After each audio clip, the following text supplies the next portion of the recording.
Right, people. You've been saying I'm an autist, so I'm gonna solve it once and for all with this definitely psychologically approved online test. Here we go. I prefer to do things with others rather than on my own. I completely disagree with that. I like doing stuff on my own more. I prefer to do things the same way over and over again. I completely disagree with that as well, because if I do things the same way again and again, then eventually there's going to be a mistake that arises that I need to fix. If you exist, you have to adapt to things. You have to try and make things better depending on where the current tide is going. And so if I just do things the same way over and over again, then I'm not going to be able to adapt to a new environment. So I don't think that's right. I do like doing a lot of the sames over and over, so maybe I would just slightly disagree. Yeah, that's true. I try to imagine something. I find it very easy to create a picture in my head. Definitely agreed with that. I have really vivid fantasies. I frequently get so strongly absorbed into one thing that I lose sight of other things. Well, I'm on this YouTube channel, and I've been doing this for such a long time, so much that I lost a lot of friends because of it. I lost a lot of family members, contact with them. I locked myself in my room for a period just so I could make videos all the time. So yeah, I would say I get frequently absorbed into one thing.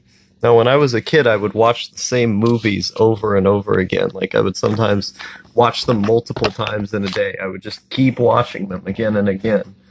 Let's see here. All right, here we go. When I'm reading a story, I can easily imagine what the characters might look like. Oh yeah, I completely agree. Completely agree. I'm fascinated by dates. Absolutely. Like, whenever you understand what a date and time is, it's really interesting because that date doesn't just symbolize, a specific metric of time. It also symbolizes every single thing that happened that year.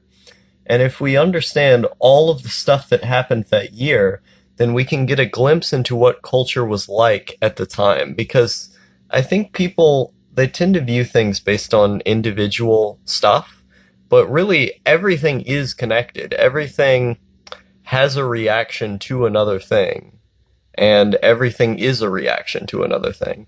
And so if we can look at all of the events that happened throughout one year, and then we can say, okay, this is the concurrent element throughout all of them, or maybe this is the thing that connects them. It's really, really fascinating because we get a portrait of what culture was like at the time. Like, say, well, there were a lot of hippies in the 70s, and this is the stuff that they did, and this is how people reacted to that culture. Where did it come from? And I'm really, really fascinated by how those dates in history can become these cultural icons, what they mean. And, it isn't just what those dates in time meant in terms of culture, just the fact that dates exist, like the numbers of the days are really, really fascinating to me. In a social group, I can easily keep track of several different people's conversations. I can't usually do that. I usually just tune it out. I think it's annoying when people start doing that. I find social situations easy. It depends on which one, but usually I do find them pretty easy. Ow! This dog literally just stepped on my crotch area. This is not okay. It's weird because I'm trying to take the test and hold a camera and pet him at the same time. Let's see here. I tend to notice details others do not all the fucking time. Like, a lot of my videos are literally just that. Me trying to make a story out of something most people wouldn't see. I would rather go to a library than a party. Completely agree. I love reading books, and most people are annoying. I find making up stories easy. Completely agree. I make up stories in my head all the time. I find myself drawn more strongly to people than to things. I think it depends on who the person is. Like, I really love being around people, But if I had to choose, ultimately I would choose this YouTube channel. So, uh, hmm, or reading or any of my other hobbies. So I would have to slightly disagree with that, but I do really like people a lot. I tend to have very strong interests, which I get upset over if I can't pursue 100%, 100%. If I wasn't able to do the things that I like to do, I would probably kill myself. I enjoy social chit chat.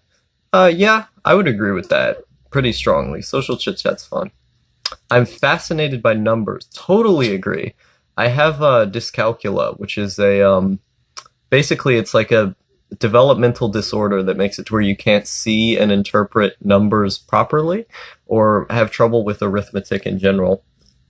But despite that hindrance, I do think numbers are really cool.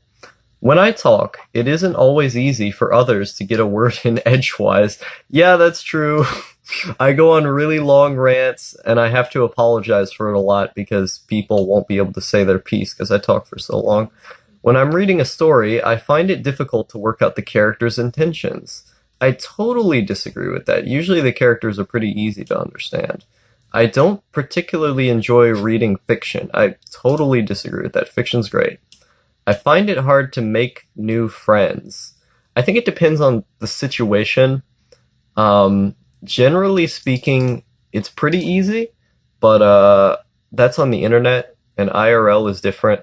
So I would say I agree. I find it difficult. I notice patterns in things all the time, all the fucking time. Every day I notice patterns.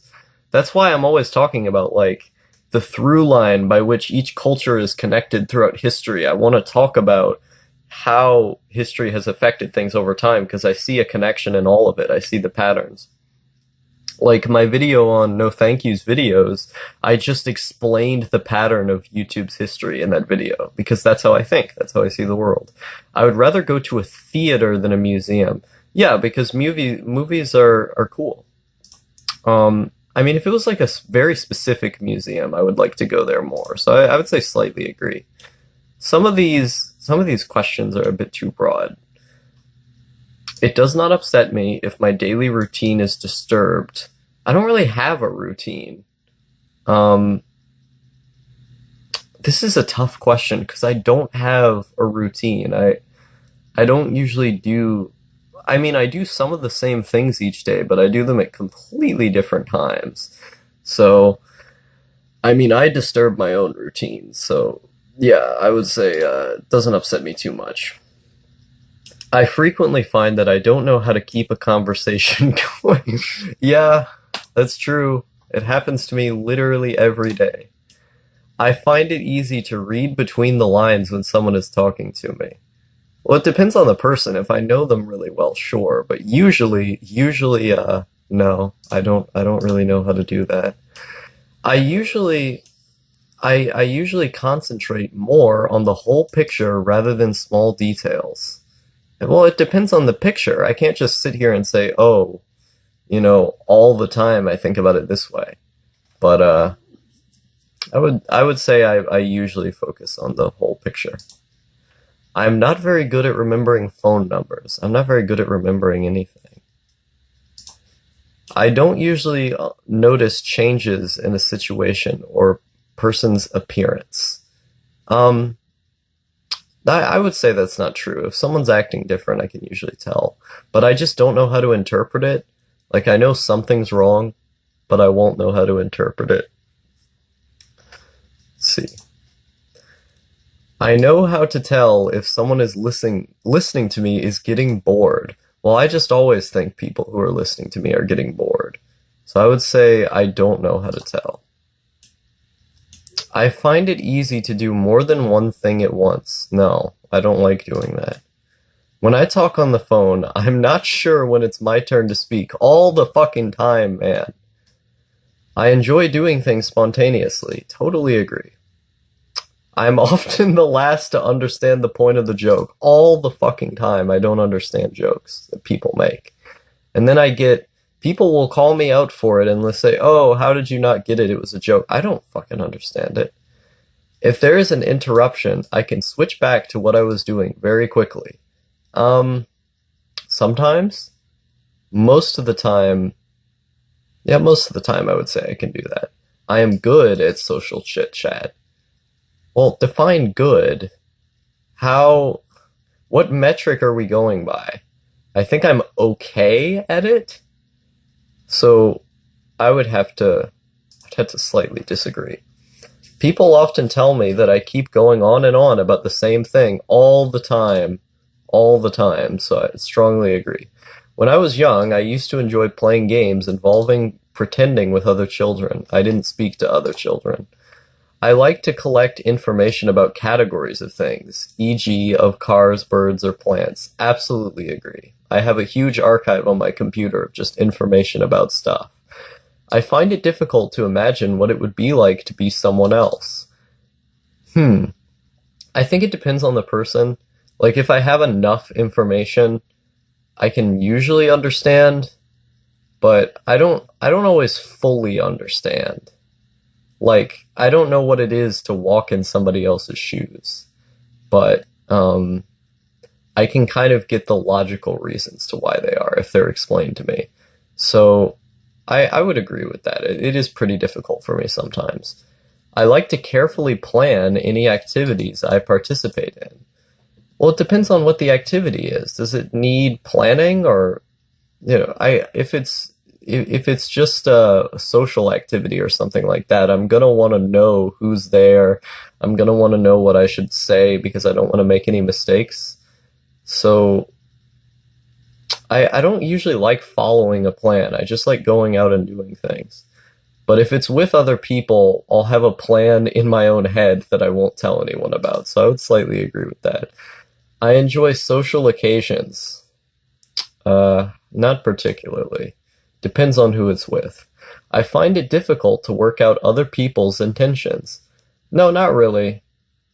I think people's intentions are pretty clear, if you just talk to them for long enough. New situations make me anxious.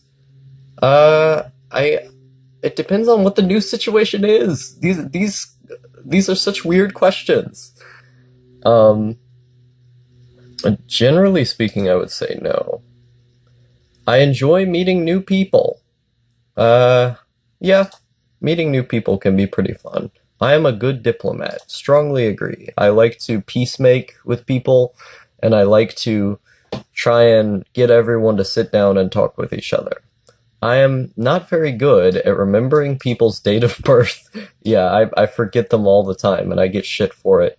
I find it very easy to play games with children that involve pretending. Yes.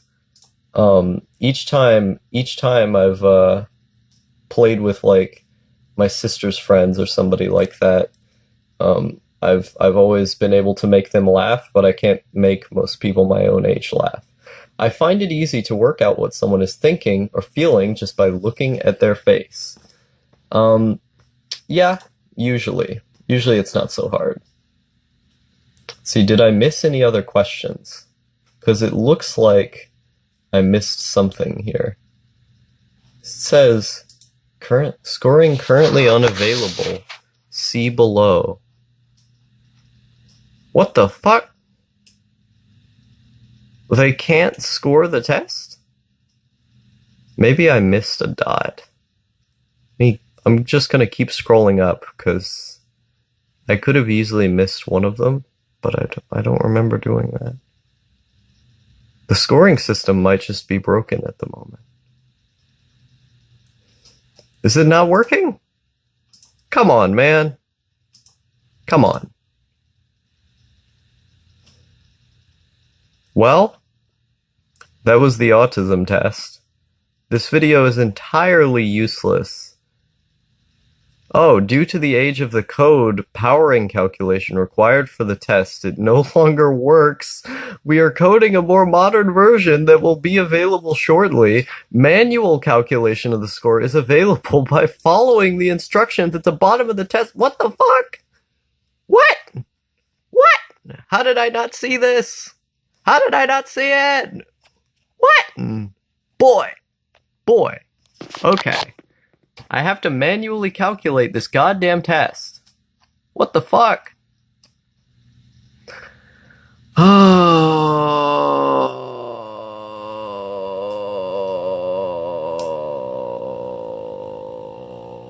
boy.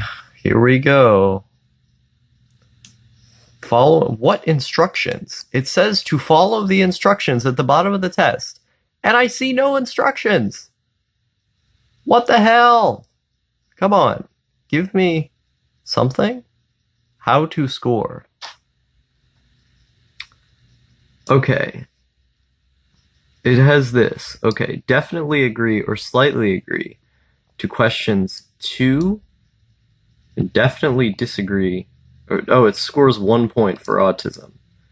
Okay. Question 2. What did I give on that? I said slightly disagree.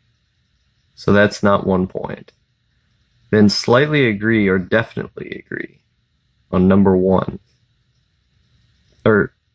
Okay, so that's 1 point that I have. And then question 3. This is the worst thing ever. Why am I doing this? Why am I... basically the verdict is I don't have autism. Okay, goodbye. We've had a breakthrough here. So I found the right test that has the same questions on it, called the Autism Spectrum Quotient. And I scored a 30 out of potential 50. Which the 26 to 32 range indicates some autistic traits of Asperger's syndrome. This is not okay! This is not okay! This is bad, okay? This is not true. These are libelous statements that are being made against me. I don't believe any of it. Goodbye.